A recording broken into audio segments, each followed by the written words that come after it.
全班都以为我是货车司机的穷女儿，把那个全身名牌的室友捧成了公主。只有我知道，她那一身行头全是偷我的，就连她炫耀的豪宅也是我家的闲置房。她演得越起劲，我就越觉得好笑。毕竟到时候她爸跪在我面前求饶的样子，一定很精彩。9月的阳光毒得像要把柏油路烤化。我站在自家那几百平米的衣帽间里，看着母亲正处于一种疯狂打包的状态。妈，那个是限量款的爱马仕丝巾，去学校挂哪？还有这一整套海蓝之谜，不是去军训，不是去美容院做 SPA。我无奈的叹气，伸手拦住还要往箱子里塞香奈儿外套的母亲。哎呀，浅浅，你从小没吃过苦，宿舍那条件妈看了都心疼，不多带点怎么行？母亲一边说，一边把一个印着巨大双击 logo 的旅行袋拎了出来。就在这时，卧室门被推开，林父穿着那件洗得领口发白的深蓝色 polo 衫，手里捧着个掉漆的保温杯走了进来。要是不说，谁知道这老头手里握着本市最大的化肥厂和几十亿的投资盘子。干什么呢？林父眉头皱得像看到了不合格的产品原料。咱们之前的约法3章都忘了，闺女是去读书，不是去走秀。林父指着那一床的奢侈品，语重心长。闺女记住爸的话，在这个浮躁的社会，路夫就是招灾，只有内心匮乏的人才急吼吼的用 logo 武装自己。咱们家讲究的是藏桌，那也没别的箱子了啊，家里连买菜的兜子都是 LV 的。母亲小声嘀咕，林父嘿嘿一笑，转身出去。2分钟后，像变戏法一样拿进来2个崭新的白的刺眼的蛇皮袋，袋子正中间印着2个粗黑的宋体大字尿素。我的嘴角狠狠抽搐了一下。啊，这是不是有点太作了？这叫接地气。农业部点名表扬的产品包装结实耐造防水。林父不由分说，把那床昂贵的泰国乳胶床垫强行塞进了尿素袋子里，最后用一根红绳子死死扎紧。我看着那个充满乡土气息的造型，再看看自己这一身高定礼裙，为何敢拉满？但看着父亲坚定的眼神，我知道反抗无效。出发路上，我百无聊赖地刷着新生群，突然一张照片让我瞳孔地震。群里有个女生发了一张豪车自拍，那方向盘上的罗盘和猫猫头摆件，分明是我锁在车库里的那辆保时捷。去学校的路上，林父没开那辆迈巴赫，也没开母亲的大 G， 而是把厂里采购用的宝骏开了出来。减震很硬，过减速带时颠得我怀疑人生，手机震得不停。新生群里炸锅了，我点进去一看，满屏的富婆求抱大腿，姐姐好飒，人头是一个头像，烈焰红唇的女生刚刚发了一连串的大额红包。现在的孩子出手是真阔绰。我嘟囔着，随手点进这个女生的朋友圈，这一看我的心跳都漏了一拍。朋友圈置顶是一组9宫格、SKP 下午茶、Lululemon 瑜伽服，还有各种不经意露出的卡地亚手镯。但最刺眼的是最后那张第一视角的车内照，一只戴着梵克雅宝的手腕搭在方向盘上，红黄黑配色的保时捷盾徽在阳光下闪闪发光，前挡风玻璃处放着一个纯手工定制的罗盘，上面套着一个憨态可掬的猫猫头，那个猫猫头是我照着自家那只金渐层定做的，全天下仅此一个，就连罗盘底座那道不起眼的划痕都跟我记忆中一模一样。这辆保时捷911明明因为父亲要求低调，被我锁在闲置别墅的车库里吃灰，怎么会出现在这儿？我眯起眼睛点开对方资料，名字苏曼曼。苏曼曼这名字怎么这么耳熟？电光火石间，一张带着讨好又藏着精灵的脸浮现在脑海。家里新来的管家苏大强似乎是有个女儿叫这个名，原来是这样。管家的女儿趁主家不在，偷开豪车拍照片，在大学群里立白富美人设。我往下滑了滑，看到苏曼曼在群里发了一条语音，声音娇滴滴的：这车其实也不好开，太费油，不过谁要是做我男朋友，这辆911就是谁的。我冷笑一声，把手机揣回兜里，偷车装逼还敢拿来送男朋友，这苏曼曼是真把邻家的财产当成自己的了。行，既然你想演戏，那本小姐就陪你好好演一出。宝骏车在一众宝马、奔驰送新生的车流中显得格格不入。林父把车停在路边，二话不说扛起最重的纸箱子，把那个印着尿素的轻便蛇皮袋递给我。闺女，跟上！于是大学校园里出现了奇葩的一幕：前面是穿着泛白 polo 衫的大叔扛着箱子，后面跟着个气质清冷的漂亮姑娘，腋下夹着个写着尿素的蛇皮袋，回头率300%，周围全是异样的目光，有嘲笑的，有拍照发朋友圈的。快看，那是带鲁特产来的吧？这年头还有人用化肥袋装行李，太硬核了。我面无表情，甚至把袋子往上提了提，面子是自己给的，不是别人施舍的。推开寝室门，原本喧闹的房间瞬间死寂了1秒。本该4人的寝室此刻挤满了人，5、6个女生像众星捧月一样围着一个人。苏曼曼，现实中的苏曼曼比照片黑了点，五官也平淡不少，但此刻她翘着2郎腿坐在中间，神情飞扬跋扈，那是被追捧后产生的迷之自信。看到我进来，尤其是看到那2个扎眼的尿素大字，苏曼曼愣了一下，随即捂着鼻子夸张地往后退了一步。天哪，这袋子不会有味儿吧？人群中爆发出一阵刺耳的哄笑。同学，你是从地里刚干完活来的吗？一个叫刘晓婷的女生阴阳怪气的补刀，林父正忙着给我铺床，根本没听出这帮小孩的嘲讽。他手脚麻利的把乳胶床垫铺好，擦了擦汗。闺女，床铺好了，以后这些牢得自己干，在家里有阿姨伺候，出来得学会独立，多跟室友学学。这话本是老父亲的叮嘱，可听在那些人耳朵里，瞬间变了味。跟我们学？刘晓婷笑得前仰后合。那也得他有那个资本学啊！阿姨伺候，她是村里的阿姨吧？就在这时，林父手机响了，他大嗓门地接起电话：“喂，老婆子，我下午就回厂里，货车我开出来了，还得拉一趟货呢。”寝室瞬间安静了，所有人都听到了关键词：货车拉货。苏曼曼的眼神瞬间变得无比鄙夷。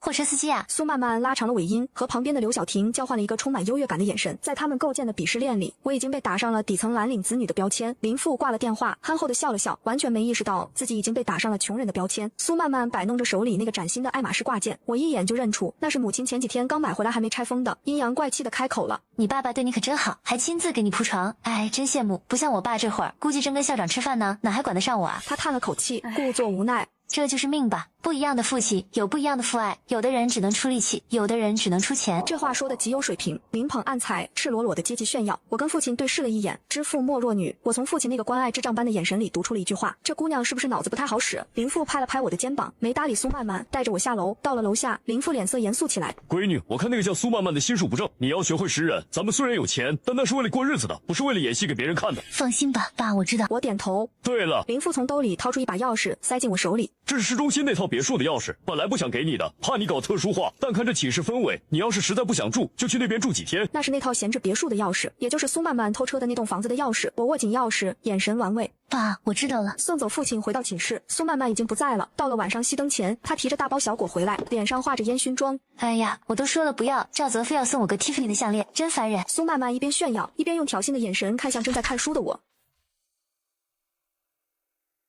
苏曼曼在寝室的炫耀并没有得到我的回应，这让她有种一拳打在棉花上的挫败感。有些人就是没见过世面，装什么清高？刘晓婷为了讨好富二代室友，成了苏曼曼最忠实的嘴替。那个破尿素袋子赶紧收起来，别拉低了我们寝室的档次。我戴上降噪耳机，彻底无视现在的口舌之争，毫无意义。我要等那个最大的雷爆开。第二天的新生班会彻底刷新了我对大学象牙塔的认知。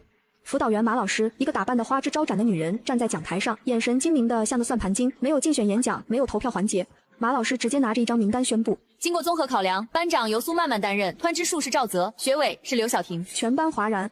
谁都知道这三巨头是班里最有钱的一拨人。苏曼曼那句送911的豪言壮语早就传遍了，赵泽更是出了名的出手阔绰。老师，为什么没有竞选？我在最后一排举手，这不符合流程吧？马老师推了推眼镜，目光像刀子一样飞向我。他早就听说了，这个学生是扛着尿素袋子来报道的，家里是开货车的，没有水可捞，还事儿多。流程？马老师嗤笑一声：什么是流程？苏曼曼同学能力强，资源广，能为班级做贡献，这就是最好的流程。你有意见？你能给班级拉来赞助吗？底下传来一阵哄笑。刘晓婷带头嘲讽：尿素千金想当班长，也不看看自己几斤几两。马老师走下讲台，站在我面前，做出一副语重心长的姿态。同学，人要学会从自身找原因，你弱不代表你有理。班委是需要人脉和资本服务同学的，你有吗？说着，马老师身体微微前倾。就在这一瞬间，我看到了马老师脖子上那条闪闪发光的项链。那正是昨天晚上苏曼曼在寝室里炫耀过的赵泽送给她的 Tiffany 项链之一。原来如此。苏曼曼借花献佛，拿别人送的东西贿赂辅导员，换了个班长当，而辅导员收了礼，自然要为金主站台，顺便踩一脚。我这个软柿子。我看着马老师那张写满势力的脸，不仅没生气，反而笑了。马老师，希望这串项链您能戴得稳一点。当上了班委的三巨头，苏曼曼、赵泽、刘晓婷在班级里愈发不可一世，尤其是苏曼曼和赵泽这对金童玉女的进展神速。赵泽为了拿下这位首富千金，可谓是下了血本，送花送早餐那是基操，甚至还在女生宿舍楼下摆了一圈心形蜡烛，搞了个当众表白。那天晚上宿舍楼下闹哄哄的，我被吵醒，站在阳台上冷眼旁观，只听赵泽抱着吉他深情款款地唱着告白气球，礼物不需挑最贵，只要香榭的落叶，多讽刺。一个是为了钱才去追女生的凤凰男，唱着不需挑最贵；一个是为了虚荣，冒充富二代的管家女，站在蜡烛中间捂着嘴假装感动，其实根本给不起任何承诺。一曲唱罢，赵泽单膝跪地，掏出戒指：曼曼，做我女朋友吧，我会一辈子对你好的。在一片在一起的起哄声中，苏曼曼含羞带怯的答应了，确立关系。没过2天，赵泽的狐狸尾巴就露出来了，他开始有意无意的打听那辆保时捷911的下落，毕竟当初苏曼曼可是放话谁做男朋友，车归谁的。这天军训休息，刘晓婷为了捧场故意大声问：曼曼，你的911什么时候开过来呀？我们还没坐过豪车呢，咱们军训结束开那个车去露营多好。苏曼曼的脸色肉眼可见的僵了一下，那车还在邻家地库锁着呢，他上哪便去？赵泽也一脸期待地看着他。苏曼曼眼珠一转，开始编织一个巨大的谎言。面对众人的期待，苏曼曼迅速调整表情，叹了口气：哎呀，我爸说了，在学校要低调，你们不知道那些绑匪最喜欢盯着富二代了，就像那个张子强绑架李嘉诚儿子一样，太危险了。我在一旁听得差点笑出声，拿自己比李嘉诚的儿子，这想象力不去写小说，真是屈才了。赵泽虽然有些失望，但一听是为了安全，立刻表现出男友力。对，曼曼的安全最重要，车以后有机会再开。看着这对活宝互相欺骗，我觉得生活有时候比电视剧精彩多了。然而树欲静而风不止，我的不争不抢，在苏曼曼看来就是软弱可欺。为了转移大家对豪车的注意力，苏曼曼决定拿我开刀。军训期间太阳毒，我因为没涂防晒霜晒黑了不少，母亲心疼，特意让我的小叔送来了一套顶级护肤品。我的小叔是个典型的暴发户性格，开着一辆加长迈巴赫，穿着花衬衫，挺着啤酒肚，就这么大咧咧的停在了学校门口。最离谱的是，他喝了一半的依云矿泉水，随手就放在了迈巴赫的车顶上。在某种隐晦的圈子里，豪车顶放水有着特殊的含义。我匆匆赶到校门口，看着那一幕，只觉得头大。我没好气的把水瓶从车顶薅下来，坐进车里数落小叔，而这一切都被躲在暗处的手机镜头咔嚓咔嚓拍了下来。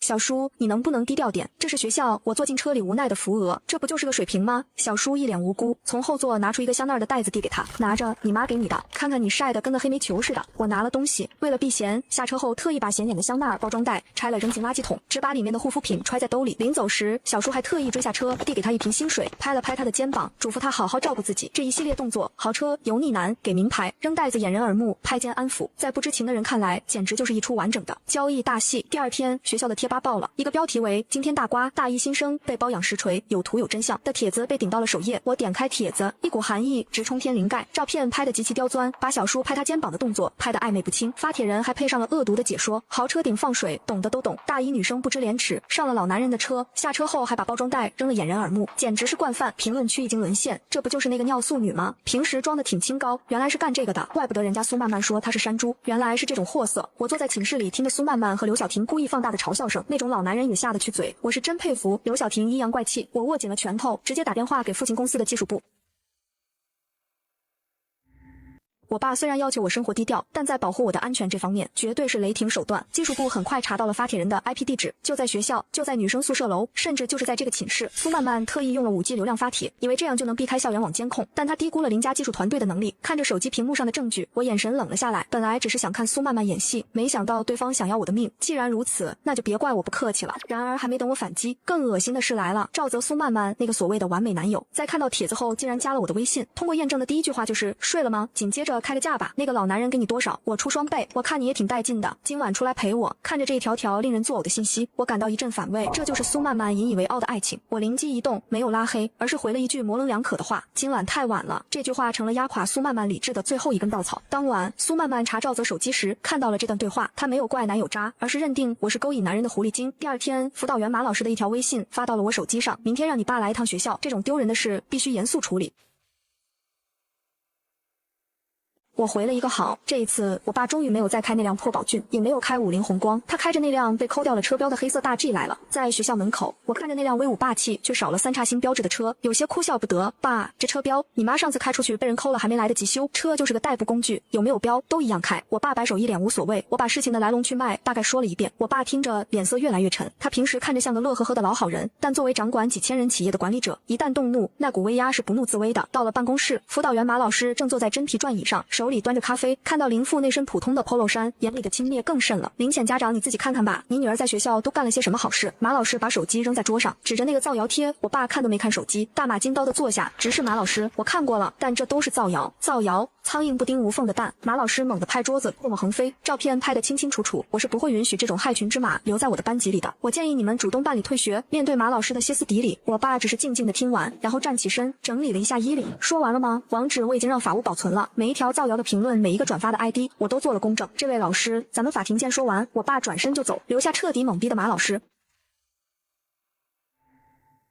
马老师还没回过神，我爸已经带着我走出了办公楼。刚到楼下，就迎面撞上了来看笑话的苏曼曼和刘晓婷。苏曼曼立刻换上一副乖巧面孔：“林叔叔好，我是班长苏曼曼。我们也知道他家里困难，一时糊涂走错了路，只要他肯改，我们还是愿意帮他的。”这番话既坐实了我的罪名，又把自己立于道德高地。我爸停下脚步，眼神犀利如刀：“你就是苏曼曼，学生不把心思放在学习上，闲事管得倒挺多。”说完，他不再理会，径直走向那辆黑色的越野车。刘晓婷看到那辆没有车标的大黑车，立刻笑出了声：“切，装什么装？你看那车连个标都没有，估计是哪个山寨厂出的杂牌车吧，还是快报废那种。”苏曼曼也附和，就是还把车标抠了，怕不是什么见不得人的改装车，这我一家子都是极品，老爹开破车装大款，女儿。我站在车旁听着这些话，只觉得可悲。那是一辆 G63 AMG， 即使扣了标，那硬朗的线条和排气声浪，稍微懂点车的人都能认出来，但这群被 logo 洗脑的人是瞎子。我目送父亲离开，转身面对这3个还在嘲笑的女人，眼神变了。以前忍让是因为教养，但现在他们触碰了底线。苏曼曼，我嘴角勾起一抹冰冷的弧度，既然你这么喜欢豪车，那我就让你好好看看这辆车的代价。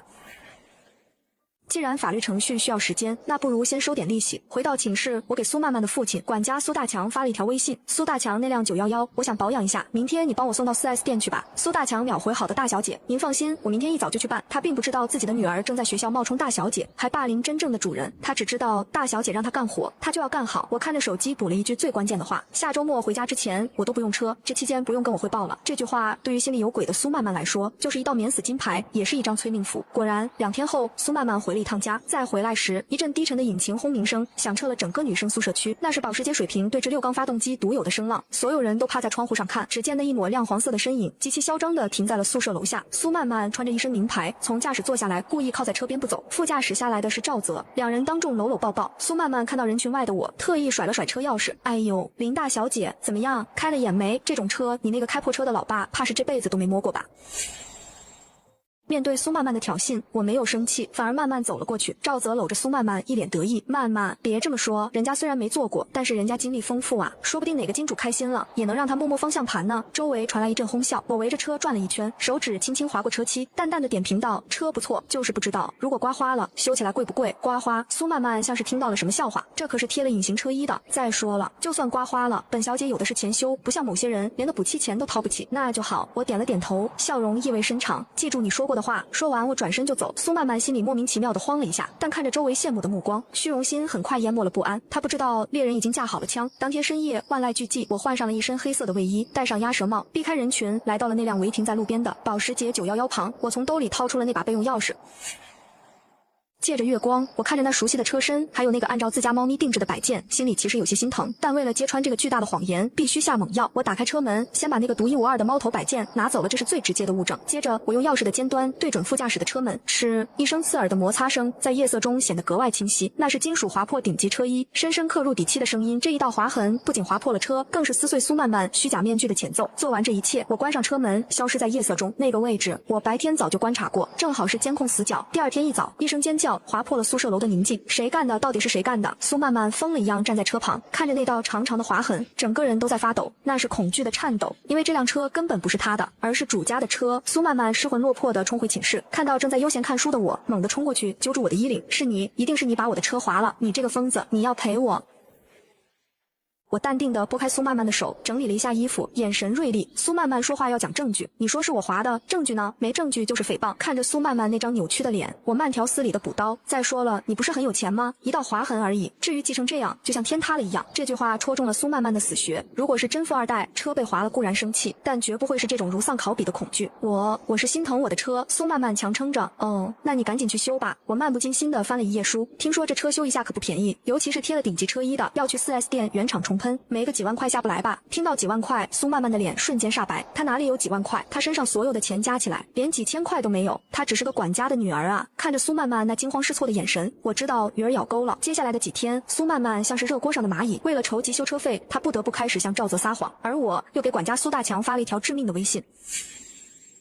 苏曼曼站在那辆柠檬黄的保时捷前，脸色惨白，车门上那道划痕像是个丑陋的伤疤，不仅划破了车衣，也划破了他的胆子。这得多少钱？刘晓婷在一旁小声问，声音里没了嚣张。苏曼曼手都在抖，躲到一边给父亲苏大强打电话。电话那头，苏大强正在林家花园里修剪枝叶。爸，我不小心把别人的车刮了。苏曼曼带着哭腔撒谎，是同学的车，得赔钱。什么车赔多少？一听涉及钱，苏大强声音立刻紧绷。是好车，可能得2-3万。苏曼曼不敢说是保时捷，怕吓死老爹，更怕暴露自己在学校冒充富二代的事。2-3万，苏大强的咆哮声差点震破耳膜。你个败家玩意儿，我在这1年才挣多少？你上个学怎么这么多事？虽然骂骂咧咧，但爱女心切的苏大强最终还是咬牙答应想办法。他哪里知道这笔钱最后还得用在修复主家的车上，而这辆车此刻正被他的女儿冒领为己有。挂了电话，苏曼曼稍微松了口气，但这笔钱父亲一时半会拿不出来。为了填补这个窟窿，他不得不把主意打到了提款机男友赵泽身上。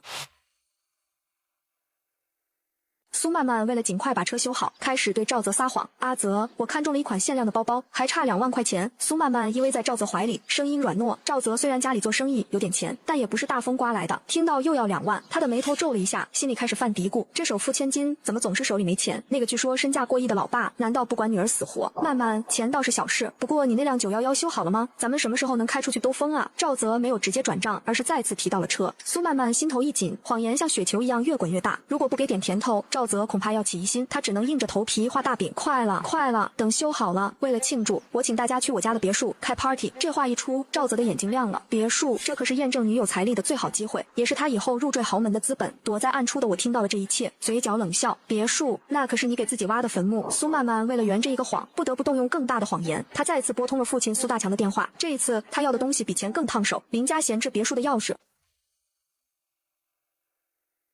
苏曼曼在电话里软磨硬泡，甚至以死相逼。爸，我就带几个同学去玩玩，如果不去我就在学校混不下去了。再说了，主家不是常年不去吗？我们就去半天，完了我负责打扫得干干净净。神不知鬼不觉，苏大强一辈子胆小怕事，但在女儿面前却毫无原则。他想着林总一家确实极少去那套市中心的别墅，只要小心点应该没事。于是他趁着林父林母不注意，偷偷配了一把钥匙给女儿。但他不知道的是，这一切都在我的掌控之中。我早在几天前就给苏大强发了微信，苏大强，我买了几箱进口零食和水果，寄到市里别墅，你帮我签收一下，放好。周末我要招待几个重要朋友，别让家里人知道，我想给他们个惊喜。苏大强以为这是大小姐的秘密聚会，不敢怠慢，不仅把零食水果摆放得整整齐齐，还特意把别墅里里外外打扫了一遍，万事俱备，只欠东风。周四这天阳光明媚，为了这场盛大的生日 party， 苏曼曼特意潜回林家，偷偷溜进了衣帽间，她的目光锁定了一件鹅黄色的礼服。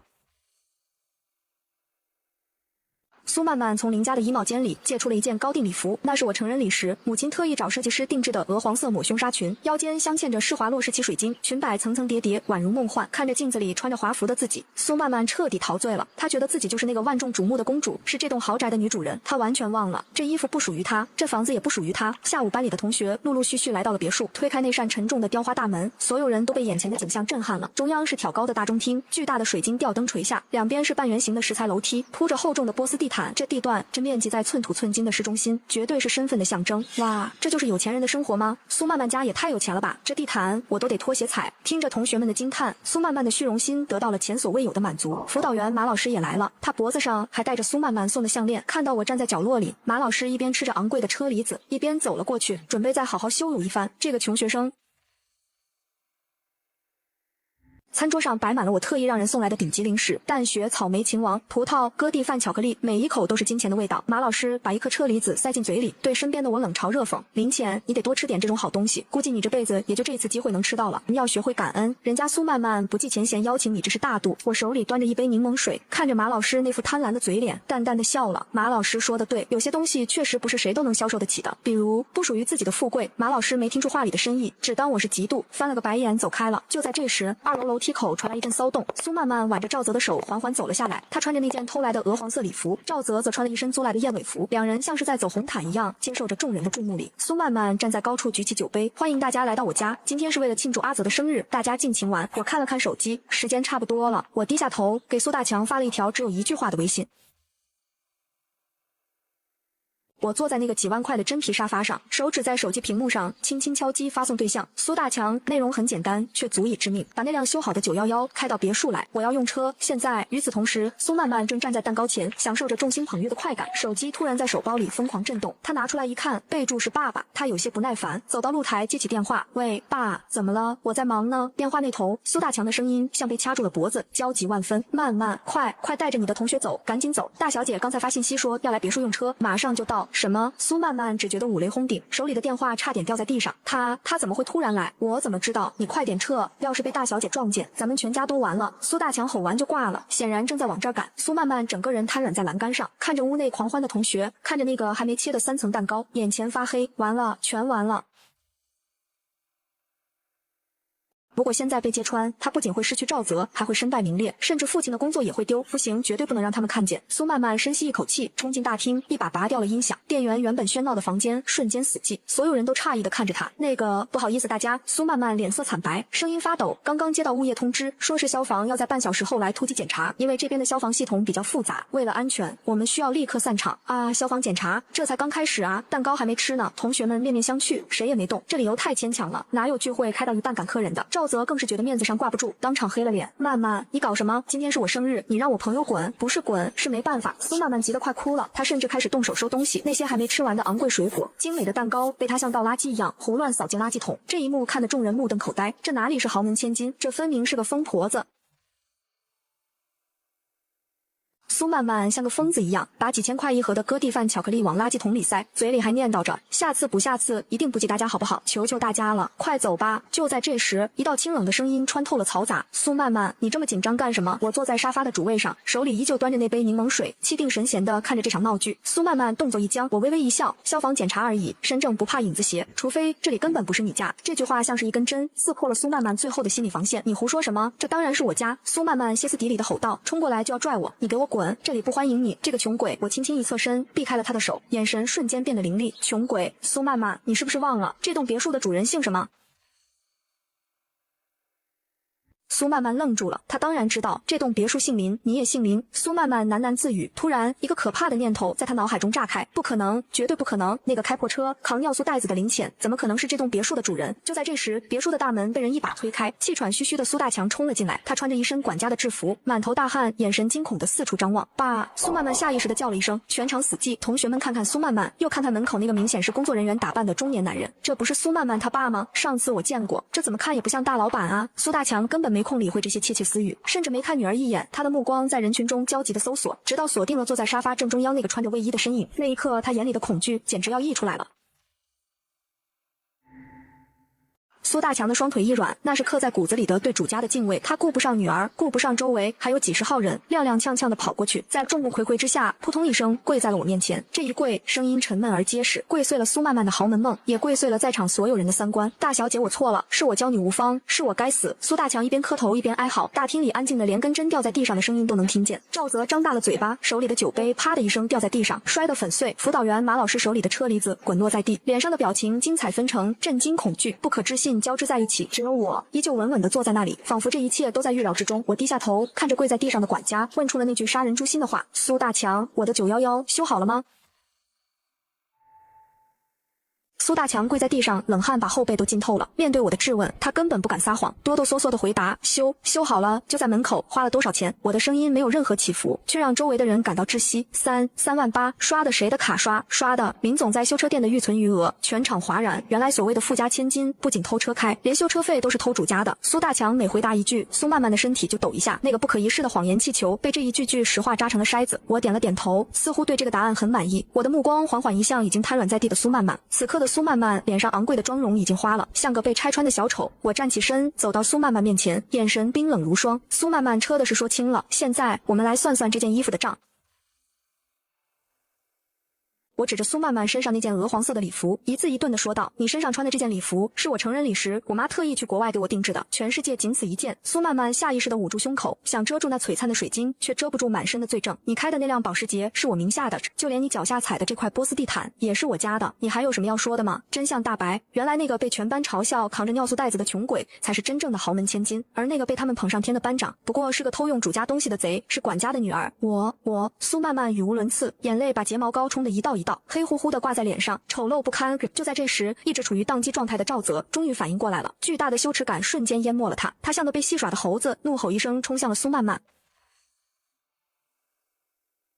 赵泽的双眼通红，那是梦想破碎后的恼羞成怒。他为了追求这位富家千金，花光了生活费，还要忍受苏曼曼的各种刁蛮，却追了个寂寞，甚至还为了他侮辱了真正的千金小姐。苏曼曼，你个骗子！赵泽抓起桌上剩下的半块奶油蛋糕，狠狠地砸在了苏曼曼的脸上，啪！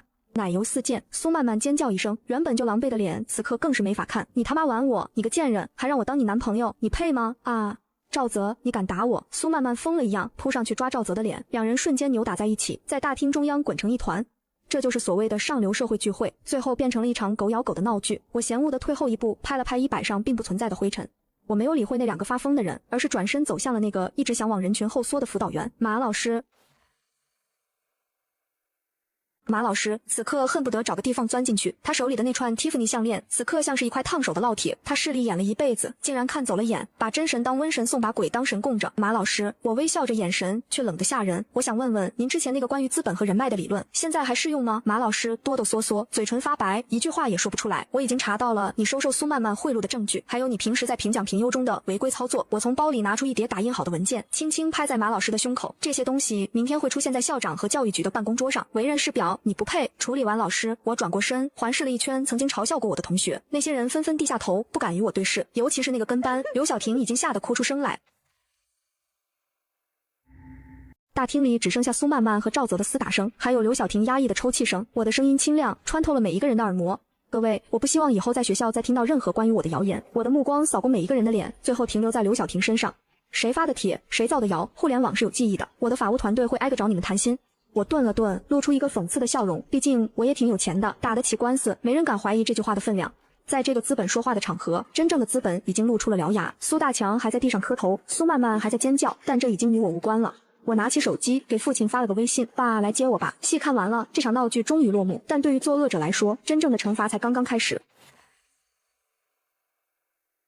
那天之后，我成了学校里的一个传说，那个曾经被全校群嘲的尿素千金，那个被认为是土包子的女孩，一夜之间变成了每个人口中神秘莫测的顶级富豪。但我并没有因此变得高调，我依旧开着那辆减震很硬的宝骏去超市采购，依旧天天吃食堂的窗口大锅菜，依旧背着几十块钱的帆布包上课。唯一的区别是，再也没人敢因为那个印着尿素的蛇皮袋嘲笑我，也没人敢在背后议论我是山猪。甚至学校里开始流行起一种奇怪的风气，有人开始模仿我的穿搭，觉得这才是真正的低调奢华，有内涵。连那个曾经被视为土味象征的蛇皮袋，也被某些人解读为解构主义时尚。我看着这一切，只觉得荒诞又好笑。世界还是那个世界，只是因为我露出了獠牙，周围的人就变了脸。曾经欺负我的那些人，终于迎来了属于他们的结局。第一个倒下的就是苏曼曼。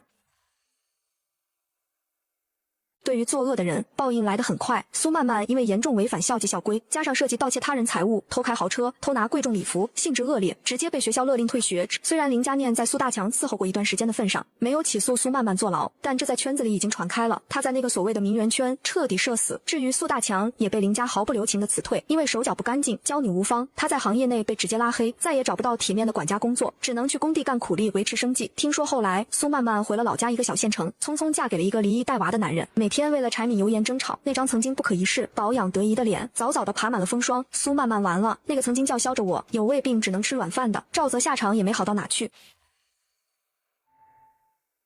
赵泽成了全校最大的笑柄，那个吃软饭还吃错人的标签像狗皮膏药一样死死贴在他身上，怎么撕都撕不下来。走在路上，总有人对他指指点点，看那就是那个想追富婆，结果追了管家女儿的傻叉。听说他还为了假千金去骂真千金，真是眼瞎心盲。赵泽试图挽回，他厚着脸皮去堵我，想解释自己是被蒙蔽的，想重修就好。林浅，我是真心喜欢你的。我只回了他一个字，滚，受不了同学们的嘲笑和排挤。赵泽最终选择了休学，1年后，据说他转学去了别的城市，再也没了消息。他的豪门梦终究是一场空，处理完学生，剩下的就是那个身为师长却带头霸凌的辅导员马老师了。他的下场是大快人心的。马老师被停职调查了，我提交的证据链非常完整，收受苏曼曼的奢侈品贿赂，平时评奖评优中的违规操作，以及在未调查清楚事实前对学生进行言语侮辱和逼迫退学的录音。面对铁证，马老师痛哭流涕，试图找校长求情，试图找我道歉。林浅同学，老师也是一时糊涂，你看在我上有老下有小的份上，可惜这世界上没有后悔药。最终因为受贿和严重的事的问题，马老师被开除公职，他失去了那份引以为傲的铁饭碗，也失去了他在亲戚朋友面前炫耀的资本。以后别说当老师，就连找个普通工作，背着这个污点都难如登天。在这个惩罚名单里，还有一个容易被忽略的人，那个跟班刘晓婷。她虽然没有被退学，但她遭遇的是另一种更折磨人的惩罚。刘晓婷并没有被学校开除，因为她只是个跟班，并没有实质性的违规行为，但她在班里成了彻底的隐形人。她曾经为了虚荣依附于苏曼曼，狐假虎威欺负同学，现在苏曼曼倒了，她也成了众矢之的，没人愿意跟她说话，没人愿意跟她一组做作业，甚至没人愿意坐在她旁边。每次走进教室，周围的空气仿佛都凝固了，那种无声的冷暴力比打骂更让人窒息。她常常一个人躲在厕所里哭，后悔自己当初为什么要为了那一丢丢虚荣心去给别人当枪使。看着曾经不可一世的3巨头分崩离析，我心里没有任何波澜。大一寒假到了，我收拾好行李，坐上了父亲那辆依旧没贴车标的大 G， 踏上了回家的路。车子缓缓驶入熟悉的街道，推开家门的那一刻，一股炖排骨的香气扑面而来，这才是我真正的底气，也是故事最温暖的终章。大一寒假，校门口那辆熟悉的黑色越野车准时出现，依旧是那辆被扣掉了车标的 G63 AMG。路过的学生依然有人指指点点，说这是杂牌车，说这是改装车。但这一次，我坐在副驾驶上，看着窗外倒退的风景，心里无比平静。爸，这标你还没修啊？我笑着问，修它干啥？林父握着方向盘，乐呵呵地说，车就是个代步工具，有没有那个新标？它也是4个轮子跑。再说了，这没标反而清静，省得那些心术不正的人惦记。我点了点头。以前我或许会觉得父亲太倔，但这半年经历的一切让我明白了父亲的良苦用心。外面的风雪很大，车内却暖气充足。那个曾经因为虚荣心而疯狂的苏曼曼，此刻或许正在寒风中瑟瑟发抖吧，而自己正坐在父亲稳稳的车里，驶向那个最温暖的港湾。车子缓缓驶入自家小区的地库，推开家门的那一刻，一股浓郁的肉香扑面而来，那是家的味道。咔嗒一声，门开了，家里暖气开得很足，空气中弥漫着炖排骨的香气，瞬间驱散了所有的寒意。母亲系着围裙从厨房小跑出来，手里还拿着汤勺，一边擦手一边开启了亲妈唠叨模式。怎么才回来？路上堵车了吧？哎呦，怎么瘦了这么多？是不是学校食堂不好吃？我就说那个学校不行，你看你脸都尖了。我还没来得及换鞋，就被母亲拉着转了一圈检查身体。父亲坐在沙发上看着报纸，虽然没说话，但眼角笑出的褶子里藏满了宠溺。浅浅啊，母亲省了一大碗热汤递给我。妈，听说了学校的事，你也真是的，受了委屈怎么不早说？那个什么苏曼曼还有那个老师，只要你跟妈说一声，妈开着那辆大 G 去撞他，谁敢欺负我闺女？听着这简单粗暴又护犊子的话，我鼻头一酸，这就是家，无论外面有多少风雨，这里永远有人无条件的站在你身后，甚至愿意为了你变身悍妇。我喝了一口热汤，暖流顺着喉咙流进胃里。父亲放下了报纸，看着女儿说出了一番意味深长的话：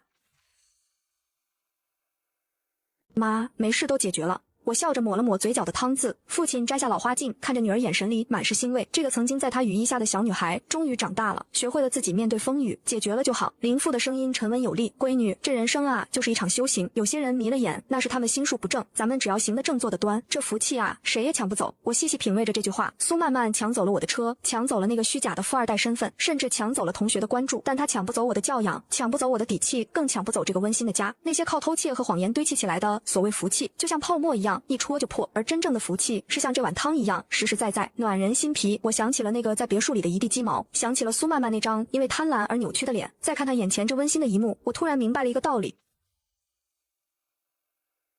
我看着碗里的排骨，又看了看正在给父亲夹菜的母亲。那一刻，别墅里的水晶吊灯、几万块的波斯地毯，还有那些被浪费的昂贵甜点，在这一碗热腾腾的排骨汤面前，都显得那么苍白无力。苏曼曼拼了命想要挤进那个圈子，以为拥有了 logo 就拥有了尊严。马老师为了几件奢侈品就出卖了师德，以为那就是所谓的人脉。他们都错了，真正的富贵不是穿在身上的 logo， 不是开什么车，也不是住多大的房子，而是刻在骨子里的教养，是遇事不惊的底气，是那个无论何时都能为你遮风挡雨、亮着灯等你的家。我笑了，笑容里没有了在学校时的锋利，只剩下柔软。我不需要向任何人证明自己是谁，因为我就在这里，被爱包围着。窗外雪花开始飘落，洋洋洒洒，屋内灯火可亲。这个关于真假千金的故事，终于迎来了最好的结局。